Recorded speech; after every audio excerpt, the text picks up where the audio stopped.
இருக்கும். சொல்லும்போதே அப்படி நாக்கில் எச்சி வரும். உப்பு மாங்காய் எப்படி மாம்பழத்தில் நிறைய வெரைட்டிஸ் இருக்குது. உங்களுக்கு பிடிச்ச மாம்பழங்கள் எது அப்படின்னு சொல்லிட்டு, எந்த வெரைட்டி அப்படின்னு சொல்லிட்டு கமெண்ட்டில் போடுங்க. உங்களுக்கு தெரிஞ்ச மாந்தோட்டம் பற்றிய நிகழ்ச்சி ஏதாவது நீங்கள் போனீங்க, அங்கே ஏதாவது பர்ச்சேஸ் பண்ணீங்க, மாங்கன்று நட்டீங்க அல்லது மாங்கன்று வாங்கினீங்க, இந்த மாதிரியான விஷயங்கள் இருந்தாலும் எங்கள் கூட பகிர்ந்துக்கோங்க. நல்லா மழை தூரிட்டு இருந்துச்சு நாங்கள் வரும்போது. காற்றுல ஜிலு ஜிலுன்னு சூப்பராக இருக்குது. இப்போ கிளைமேட்டு கிளாரிட்டி எந்த அளவுக்கு இருக்குன்னு தெரில, ஓரளவுக்கு நல்லா தான் இருக்கிற மாதிரி ஒரு ஃபீல். பார்க்கலாம். நல்லா இருக்குது, லொக்கேஷன் நல்லா இருக்குது.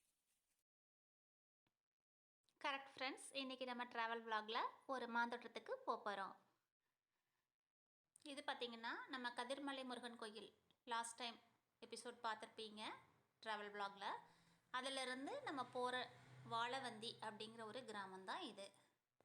இப்போ பார்த்திங்கன்னா அன்சீசன், அதாவது இடைக்காய் அப்படின்னு சொல்லுவாங்க இல்லையா, அந்த டைம் இது.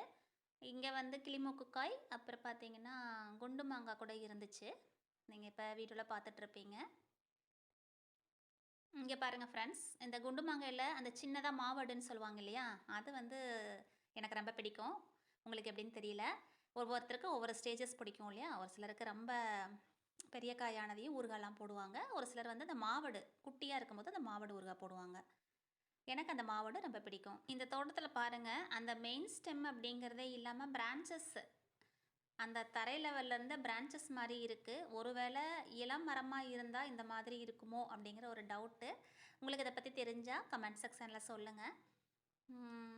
இப்போ பாருங்கள், ஒரு பெஞ்ச் மாதிரி ஒரு கிளை அழகாக இருக்கு இல்லையா.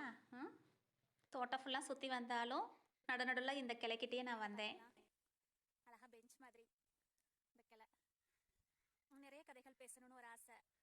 ஒரு ஒரு படைப்பாளியாக இந்த இடத்துல உட்காந்துட்டு ஒரு அழகாக ஒரு கவிதை எழுதணும். எழுதுனா எவ்வளோ அழகாக இருக்கும். அந்த கவிதையும் அருமையாக இருக்கும். இந்த லொக்கேஷனும் சூப்பராக இருக்குது. இயற்கையோட இணைஞ்ச அந்த லைஃப் ஸ்டைல் இருக்கு இல்லையா, அது அருமையான லைஃப் ஸ்டைல். நம்ம வாழவந்தியிலிருந்து இந்த பக்கம் ரைட் சைடு எடுத்தோம்னா வேலூர் போகிற வழி. அங்கே இருக்க கருப்பனார் சாமி கோயில். எவ்வளோ ஒரு கம்பீரமான தோற்றம் பாருங்கள் ஃப்ரெண்ட்ஸ். சப்தகன்னிகள். இந்த வீடியோ உங்களுக்கு பிடிச்சிருக்கும்னு நினைக்கிறேன் ஃப்ரெண்ட்ஸ். அடுத்தடுத்து நிறைய வீடியோக்கள் தொடரும். உங்கள் ஃபேமிலி மற்றும் ஃப்ரெண்ட்ஸ் குரூப்பில் இந்த நம்மளுடைய லிங்க்கை ஷேர் பண்ணுங்கள் ஃப்ரெண்ட்ஸ். சப்போர்ட் பண்ணுங்கள். சேனல் சப்ஸ்கிரைப் பண்ணாதவங்க இது வரைக்கும் சப்ஸ்கிரைப் பண்ணுங்கள். தேங்க்யூ.